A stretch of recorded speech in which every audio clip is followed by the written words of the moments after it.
കല്ലിട്ടനട കമലാസനൻ വധക്കേസ്.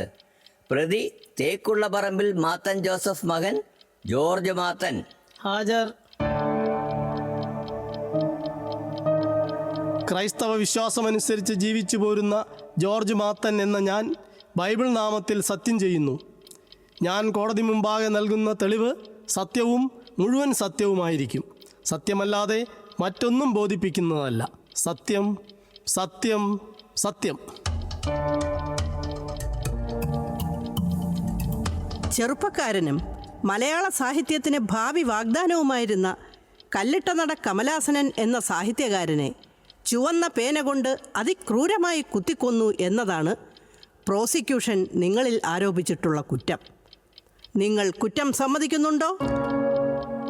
സമ്മതിക്കുന്നു. പ്രശസ്ത സാഹിത്യകാരനും മലയാളത്തിലെ ഏറെ പ്രചാരമുള്ള ഒരു വാരികയുടെ പത്രാധിപരുമായ താങ്കൾക്ക് എങ്ങനെ ഈ കുറ്റം ചെയ്യാൻ കഴിഞ്ഞു?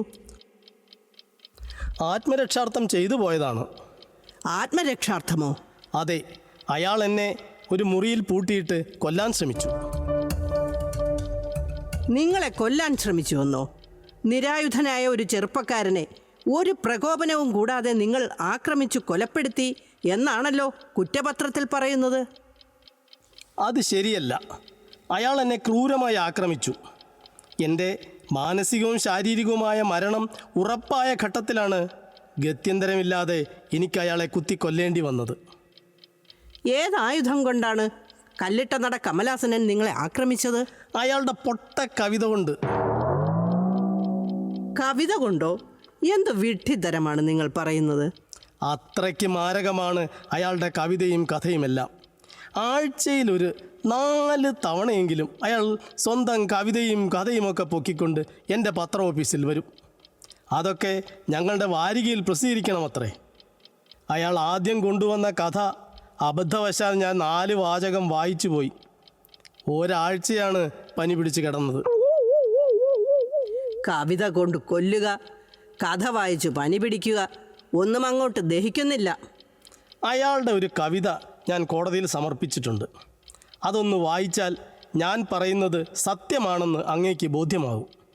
ഒപ്പം സംഭവ ദിവസത്തെ CCTV ഫൂട്ടേജും ഞാൻ സമർപ്പിച്ചിട്ടുണ്ട്. ഈ കേസിൽ വിധി പറയും മുൻപ് ബഹുമാനപ്പെട്ട കോടതി അതും കാണണമെന്ന് ഞാൻ താഴ്മയായി അപേക്ഷിക്കുന്നു. പ്രതി ഹാജരാക്കിയ വീഡിയോ ക്ലിപ്പ് കാണട്ടെ.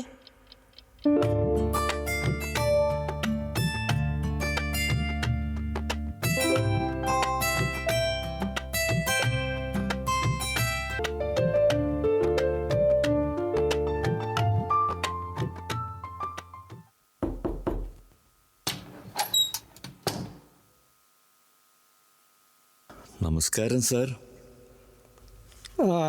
നമസ്കാരം സാർ, വാരികയിൽ ഈ ആഴ്ചയും എൻ്റെ കവിത പ്രസിദ്ധീകരിച്ചില്ല. പ്രസിദ്ധീകരിക്കുമെന്ന് ഞാൻ പറഞ്ഞില്ലല്ലോ. സാർ, ഇത്രയും ക്രൂരനാവരുത്. എത്രയെത്ര കഥകൾ, കവിതകൾ ഞാനിവിടെ കൊണ്ടുതന്നു.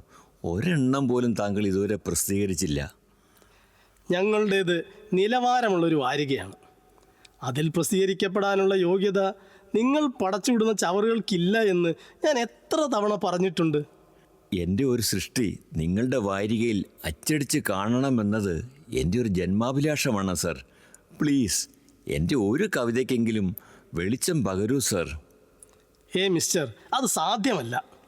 ഞങ്ങളുടെ വാരികയ്ക്ക് സാഹിത്യരംഗത്ത് ഒരു നിലയും വിലയുമൊക്കെ ഉണ്ട്. നിങ്ങളുടെ ഒരു ഒറ്റ കൃതി പ്രസിദ്ധീകരിച്ചാൽ മതി അതെല്ലാം നഷ്ടപ്പെടാൻ.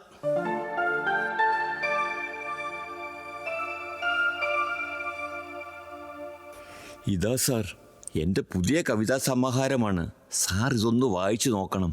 മലയാളത്തിലെ ഒരു മഹാകാവ്യമായി തീരേണ്ട കൃതിയാണ് സാർ ഇത്. ഓ, തൻ്റെ വികൃതി ഇവിടെ വെച്ചിട്ട് പൊയ്ക്കോ. ഞാൻ വായിച്ചിട്ട് അഭിപ്രായം പറയാം. ആ ഹേല മനസ്സിലിരിക്കട്ടെ. മേടിച്ച് വെച്ചിട്ട് ചവറ്റുകൊട്ടയിൽ എറിയാനല്ലേ. എൻ്റെ ആത്മരക്തത്തിൽ മുക്കി ഞാൻ എഴുതിയ എത്രയെത്ര കൃതികൾ നിർദ്ദയം താങ്കൾ ഈ ചവറ്റുകുട്ടയിലേക്ക് ഇട്ടു. ഇനി ഞാനത് അനുവദിക്കില്ല. ഞാനിത് മുഴുവൻ ഇവിടെ നിന്ന് വായിക്കും. മുഴുവൻ കേട്ടിട്ട് പ്രസിദ്ധീകരിക്കാൻ സാധ്യമല്ല എന്നാണ് താങ്കളുടെ മറുപടിയെങ്കിൽ ഈ മഹാകാവ്യം ഇവിടെ ഇട്ട് കത്തിച്ച് ആ തീയിൽ ഞാനും ചാകും.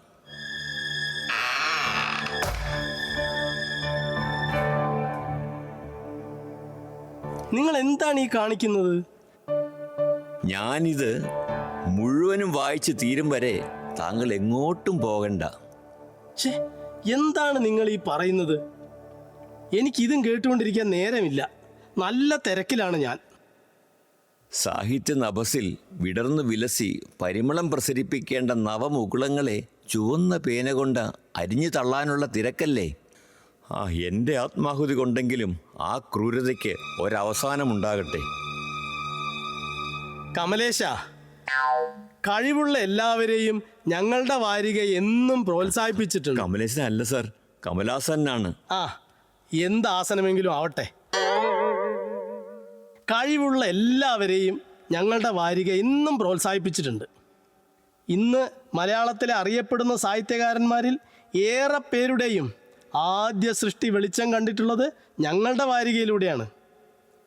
എഴുതി പ്രശസ്തനാവണം എന്നാഗ്രഹിച്ചതുകൊണ്ട് മാത്രം കാര്യമില്ല, എഴുതാൻ അറിയുകയും കൂടി വേണം. പിന്നെ നിങ്ങൾ ചെയ്യുന്നത് പലതും നഗ്നമായ കോപ്പിയടിയല്ലേ? അതൊക്കെ പ്രസിദ്ധീകരിച്ചാൽ ഞങ്ങൾക്ക് പിന്നെ കോടതി കയറി ഇറങ്ങാനേ നേരമുണ്ടാവൂ. സാർ എന്നെ അപമാനിക്കുകയാണ്. ഇതെൻ്റെ അവസാനത്തെ കൃതിയാണ്. ഇത് താങ്കളെ വായിച്ച് കേൾപ്പിച്ചിട്ട് ഞാനിവിടെ എൻ്റെ ജീവിതം ഹോമിക്കും. എന്തൊരു കഷ്ടമാണിത്. 2 കൊണ്ടറിയണം 3ന്റെ ബലാബലം, 3 കൊണ്ടറിയണം 4ന്റെ ബലാബലം, 4 കൊണ്ടറിയണം 5ന്റെ ബലാബലം, 5 കൊണ്ടറിയണം 6ന്റെ ബലാബലം, 6 കൊണ്ടറിയണം 7ന്റെ ബലാബലം. ഇത് പണ്ടേയുള്ളൊരു ചൊല്ലല്ലേ? 1 കൊണ്ടറിയണം 2ന്റെ ബലാബലം, അങ്ങനൊരു ചൊല്ലുണ്ട്. സമ്മതിച്ചു. എൻ്റെ കവിത തുടങ്ങുന്നത് 2 കൊണ്ടറിയണം എന്നാണ്. അതെങ്ങനെ കോപ്പിയടി ആകും സർ? അപ്പോ ഇതിങ്ങനെ എത്ര വരെ നീളും?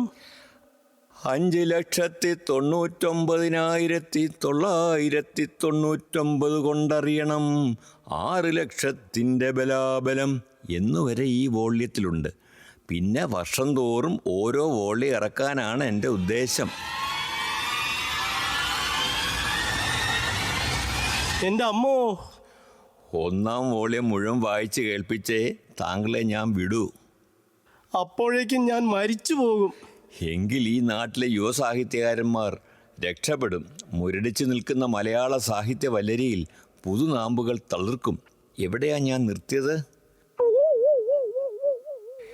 7 കൊണ്ടറിയണം 8ന്റെ ബലാബലം, 8 കൊണ്ടറിയണം 9ൻ ബലാബലം, 9 കൊണ്ടറിയണം 10ൻ ബലാബലം, 10 കൊണ്ടറിയണം 11ൻ ബലാബലം, 11 കൊണ്ടറിയണം 12ൻ ബലാബലം.